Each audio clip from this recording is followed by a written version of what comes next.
where do you think you've changed and developed the most as a quarterback? Yeah, I think I just...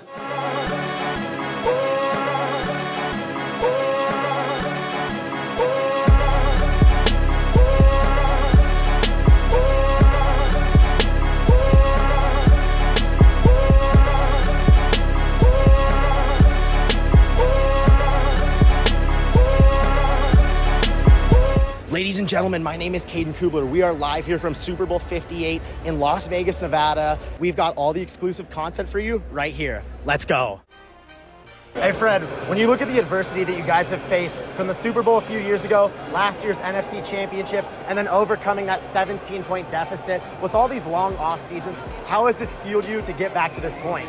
Very detailed question there. I like it. You know, as you go in your career, you develop these scars of, different things you have to go through throughout your career. Losing the Super Bowl, losing the NFC Championship games. And the thing I think about is I'm so blessed to be a part of an organization where I've had that opportunity to even be a part of those games this early in my career. I'm going to year 6, my second Super Bowl with, as talented a team that we've been a part of. And I think all those adversities make you who you are. Make you who you are as a team and as an individual. And make you a part of you for moments like this. Hey, like every great dynasty, there's always ups and downs and people questioning you in the regular season. I asked Patrick this, but you guys always turn on that switch in the postseason. How do you guys continuously do it? Love for the game, man.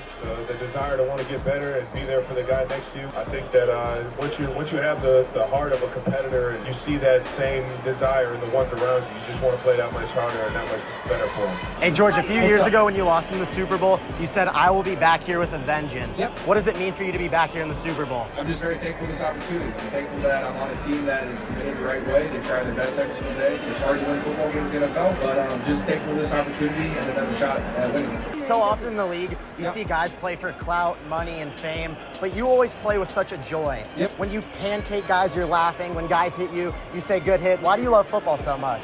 Why do I love football so much? Yeah. That's a loaded question, dog. That's heartstrings right there. I love football. I mean, I said it earlier, you have 150 people in the building all pushing towards the same goal. It mirrors life. There's highs, there's lows. How do you deal with it? How do you wake up every single day? How do you drop a game-winning touchdown pass, then wake up the next day and go try to be your best self? How do you do it? You just have to attack. You just go be your best self every single day. And so I love football because of that, and I love football because I get to go out here and play a kid's game that I've been playing my entire life with some of my best friends. There's just nothing like being in a winning locker room. It's a one-of-a-kind feeling. Appreciate it. Yeah. Brock, the confidence that you possess and what you've accomplished as such an underdog is inspiring to everybody, including your teammates. As a man of faith, can you talk to me about your journey with that and how it's helped you block out all the noise? The world is going to tell you you're good when things are going well, and when you're not doing so well, they're going to be quick to tell you you're not good enough. And so for me, having faith in Jesus, I know that I don't have to continue to work to be loved. I know that I'm already loved because He died on the cross for me, and I can live through that. What's your best advice for a young man looking to find faith?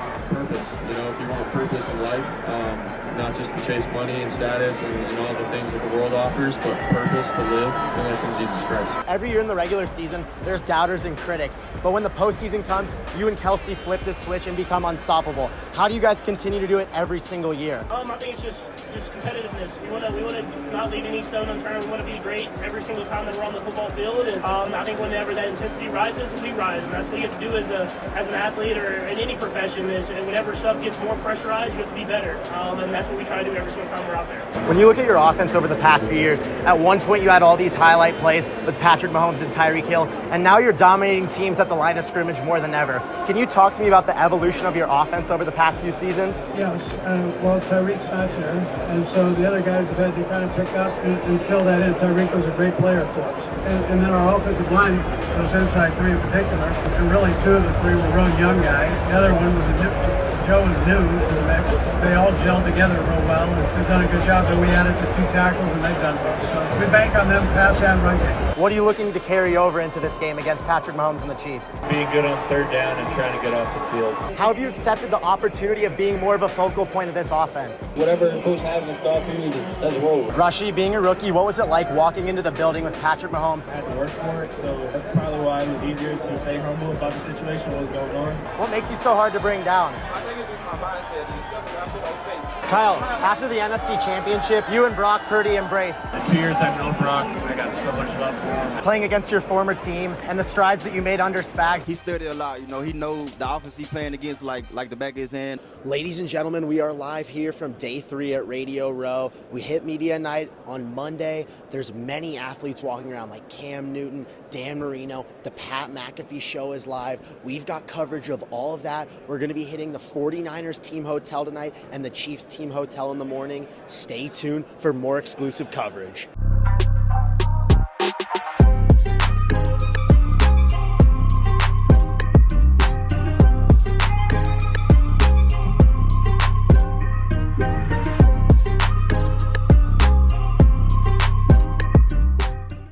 Hey Brock, after your injury in the NFC Championship last year and looking at the improvements that you made coming into this season, where in your game do you think that you made the biggest strides? Last year when I first got in, there was times where I feel like I really wasn't, playing the position of quarterback like I needed to and wanted to. I feel like I was, sort of quick to get out of the pocket at some points and rush out and not trust progressions and trust the boys up front. So I feel like this year I've done a little bit better of a job of staying within the pocket, going through some reads, taking some check downs, throwing the ball away when I need to. Obviously there's been some times and moments where, I've been too aggressive and have had interceptions and stuff. That happens. And so, but I think a big jump for me this year is just playing the position and not trying to be Superman every play when something's not there. Hey Coach, in the Lions game and throughout the regular season, Brock would throw over his body over into the middle of the field. Do you ever get nervous when he does this, and do you ever tell him to stop? Yeah, when he makes a bad decision, do it, doing what I do. And if he did that a bunch, then it'd be something that we had to put a stop to. But usually when Brock goes across his body, I think he usually makes the right play.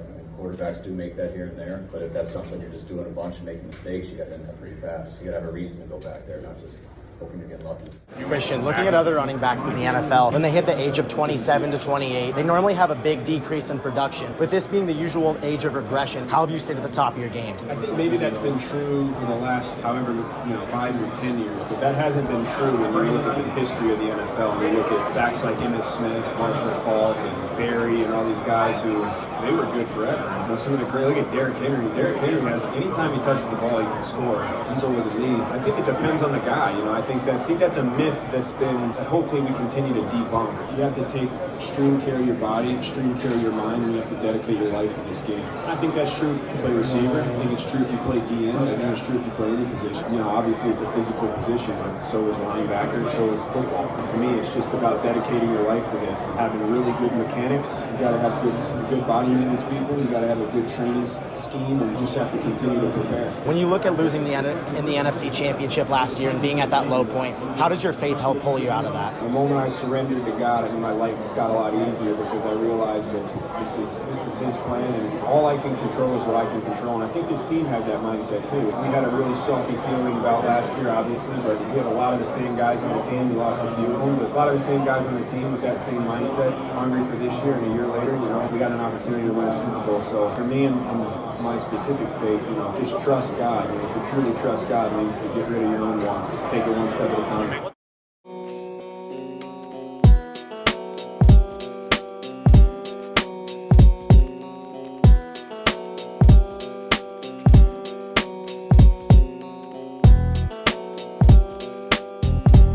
I have 2 questions for you. When you look at when you played the 49ers 4 years ago in the Super Bowl, where do you think you've changed and developed the most as a quarterback? Yeah, I think I've dealt with a lot of adverse times. I've dealt with a lot of great times, and just being able to be very calm and ready for the moment every single snap is something that I had to continue to work on. And obviously, I've learned a lot more just playing a lot of different defenses. But this is one of the best defenses I've ever played, and it will be again. And so just being ready for that moment, and not trying to stay away from the negative plays, and be ready to try to make as many positive ones as possible.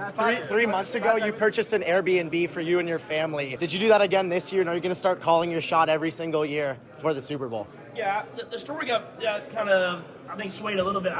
So when you're the Walter Payton nominee, you have to come to the Super Bowl regardless. So I get the Airbnb knowing I'm going to be here for Super Bowl week. And then the hope is that I'm playing in the game. So I did it again this year. But people made it seem like I was like bragging about how I was just like ready for the Super Bowl. But I was going to be here regardless anyway. So it's the smart investment. And I'm all about those.